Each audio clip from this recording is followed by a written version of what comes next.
Welcome. The Princess of Wales attended the annual diplomatic reception with other members of the royal family, at which more than 500 members of the diplomatic corps are welcomed to the staterooms at Buckingham Palace. But before we continue, are you interested in starting or scaling a YouTube channel, without having to show your face or becoming a traditional YouTuber to earn $30,000 a month? Click on the link below for more information. Returning with a magnificent piece of jewelry from the royal collection is Kate Middleton. Tuesday night, the Princess of Wales attended the diplomatic reception at Buckingham Palace along with Prince William, King Charles, and Queen Camilla. Every year, the royals host the celebration, inviting hundreds of diplomats to the staterooms of the palace. The lotus flower tiara was on display on Kate, 40, for the first time since 2015. She previously wore the sparkler at the state banquet for Chinese President Xi Jinping in 2015 as well as the 2013 diplomatic reception at Buckingham Palace. According to the court jeweler, Queen Elizabeth, the Queen Mother, used a necklace that had been a wedding present from her husband, the future King George VI, to make the lotus flower tiara. The piece was also worn by their daughter Princess Margaret, who then lent it to Serena Stanhope when she wed Margaret's son in 1993. The tiara was worn by Princess Kate with a red Jenny Packham gown, a blue ribbon, and her yellow royal family order. She finished off her ensemble with a pair of Queen Elizabeth II-owned earrings. At the reception, Queen Camilla made an appearance wearing Queen Elizabeth II's Belgian sapphire tiara. In 2020 and 2021, the diplomatic reception was postponed owing to the COVID-19 epidemic.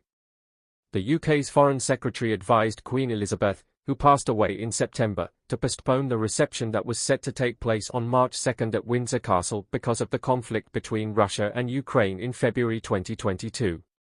Just 2 weeks after Kate made her tiara debut as the Princess of Wales, she attended the glitzy reception. Princess Kate wore a white Jenny Packham gown and Queen Mary's Lover's Knot tiara at a state dinner honoring South African President Cyril Ramaphosa on November 22. The tiara was a favorite of Princess Diana, her mother-in-law, and included pearls dangling from diamond knots.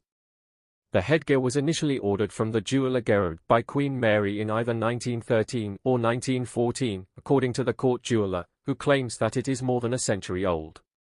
It is a copy of a tiara that Princess Augusta of Hesse, the Duchess of Cambridge, Mary's grandmother, formerly wore. The Queen's bracelet and Princess Diana's former mother-in-law Princess Diana's earrings helped the princess to complete her ensemble. Before the state gala last month, Kate hadn't worn a tiara in 3 years.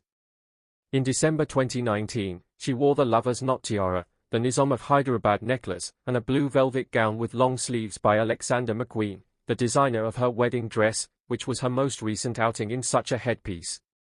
In another news, Dr. Scholler praises Harry and Meghan for having the courage to break the mold and oppose the royal family.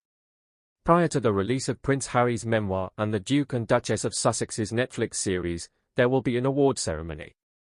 After accepting a Human Rights Award in the US, Meghan Markle and Prince Harry were praised for having the courage to break the mold and go against the grain.